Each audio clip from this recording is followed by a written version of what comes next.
here with Craig Fuller, who back on May 23rd called a freight recession. So something has changed though, and what are we looking at, Craig? Yeah, so on May 23rd, we were talking about the really big dip that happened in the market in 2019 that was counter to a typical trend that you would see. And this is actually it. You see this massive drop. This blue chart right here is the 2019 market. The yellow is the 2018 market. And so actually what's interesting is the yellow follows a typical seasonal pattern, even though there was acceleration in the market. There was a lot of demand in 2018. 2018 was what everybody called an overheated market. It was an overheated market, but it was a typical cycle. Where it was overheated, it was overheated in normal seasonal patterns. Right. 2019 has been completely different, and it really sort of caught our eye in mid-May. So if you look at this, that was sort of the peak of that cycle, and it completely dropped off. This is volumes, our OTVI index, which measures a total amount of volumes of loads in the market, demands for trucks or asks for trucks. And what you see is Donald Trump tweets, we have tariffs implemented on May 9th, you see the drop off, and a lot of that was just port activity. People were just controlling how they were managing their supply chains and changing the patterns of freight movement. We saw a huge drop. It's almost like shippers took a pause right here and said, we don't know what to do. They did. Right? I think a lot of it just had to this sort of reaction to the market of not knowing, do you fill up inventories? Are we headed into recession? There's a lot of uncertainty that took place in the month of May. And if you look at the public truckload carriers and the LTL carriers, a lot of the folks in the market talked about real softening conditions. ATA came out and talked about softening conditions after we did, talked about May and June being really soft. DAT came out in mid-June and talked about the fact that they saw softness. And what was interesting was all of it was affirming that the May number and the June number were really soft. And you see that. Yeah, and this was about 6-7% lower year over year? It was about a 7% drop from where we were at the peak to the trough.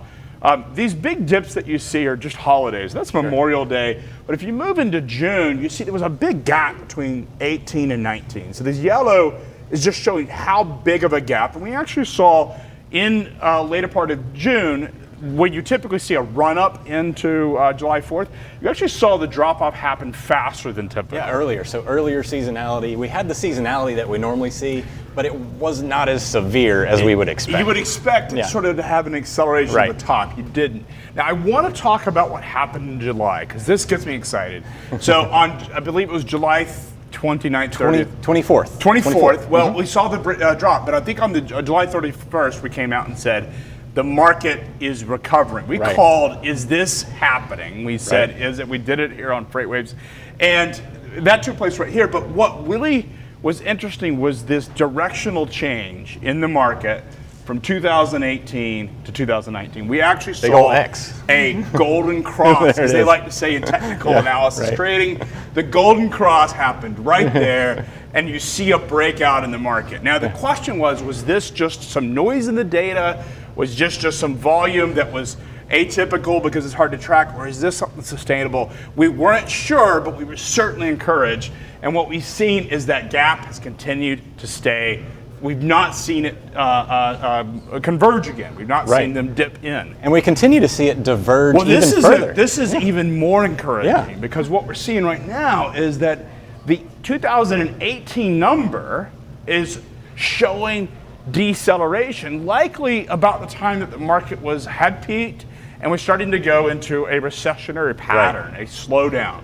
And we're seeing the opposite happen right now. We're seeing a surge. A surge in mid-August is insane. Now, so you would say that's not a seasonal condition. That is not a seasonal pattern. It's what it says, if you look at Walmart had a breakout earnings, Target reported breakout earnings.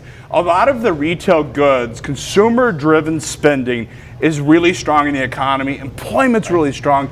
It says that what we saw in softness is likely behind us. So we're going to see really good reports from the carriers in the third and fourth quarter. I think it's going to be a fantastic season for freight. I think it's going to surprise a lot of people. Now, what's also interesting is not only are we looking at our data, because data is important, but you also have the context. We've done a lot of channel checks. I have personally spoken to 4 of the top 10 truckload carriers in the past week, and I've asked them, are you seeing what we're seeing? And they're absolutely confirming it. They said this is really strong conditions. John Paul and I will talk about it on our weekly rate update about what he's hearing, mostly from third-party logistics companies, 3PLs, and brokers, to talk about what they're seeing. And what I'm hearing is that everybody's affirming that the market is stronger, which is really good. We're not seeing it show up in rate data yet. Because we're oversupplied still. We're still oversupplied. Volume is strong, and the bigger carriers typically get, mostly on retail, they will get, produce is a little different, but in the retail freight market, which is what's probably, like, our estimation is that it's a lot of retail goods that are driving this. For sure. It's the larger carriers that become the first beneficiaries. But when they start allocating equipment to those large retail surges, then that takes out equipment that's available for other freight, and then the spot market will start to pick up from there. So it's really encouraging signs. I would expect volumes to continue to accelerate the rest of the year, and assuming there's no sort of catastrophic geopolitical event or another tweet could certainly impact this. And 25% tariffs is really concerning. I hope that we're past that, but I've said it before. I don't know. I'm not going to bet on it. But I am certainly encouraged at where we're at. Very excited. I think it's going to be a great year. Watch for spot rates to start to really start to recover. Recovering, well, we basically are at a flat period. We're not seeing deceleration or deterioration, but we're not seeing the levels of increase yet. But I do expect moving into the latter part of the year that we'll see some degree of firming of spot rates. Well, yeah, I mean, the middle of the year, a lot of that is industrial production, durable goods movement, capital expenditures. A lot of beverages move. Yeah. I mean, people drink a lot more beer and soda and water in the summer. And this summer has been unusually hot. And so there's been a lot of that going on. We're not going to see that, but in this cycle where we move into the retail August through December, that is all retail goods. And you look at all of the big retail reports, all of the major big box retailers and e-commerce is talking about really record sales, which suggests that they got to get product. This is really good news. No, and Visa came out and said that retail for them, they didn't see any softening whatsoever. Yeah, I am so encouraged by this. Now, it was interesting, Home Depot did come out and talk about that they lowered their forecast. A lot of it related to deterioration in construction and housing. But what's good about, that's not good news, certainly if you're in housing. And I had dinner with a very large corporate company, floor covering company last night, and they said they're seeing some softness, but it's probably related to construction, which is already soft. The good news, there's no good news in that, but I'll take this to say most of the big construction projects happen in the summer from that Memorial to Labor Day period. And so that we have enough time to recover into the next year where I don't think that's going to have a huge impact on freight demand. Not a huge fact. This is what we need to watch. You need to watch consumer spending. You need to watch employment and make sure those hold up. And if they do, I would be very, very bullish into the rest of the year. So you're calling for the end of the freight recession? I am saying that the freight recession, as we called it in mid-May, is over with. And I am here to say it now. I'm excited. This number right here is what I'm watching.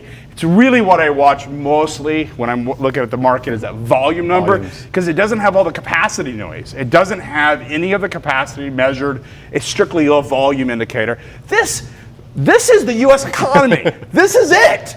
If you want to know what the U.S. economy looks like, that OTVI index will give it to you. That is the freight market right there. Trucks moving. That's it, baby. You heard it. Greg Fuller excited. Calling the end of the freight recession. Boom.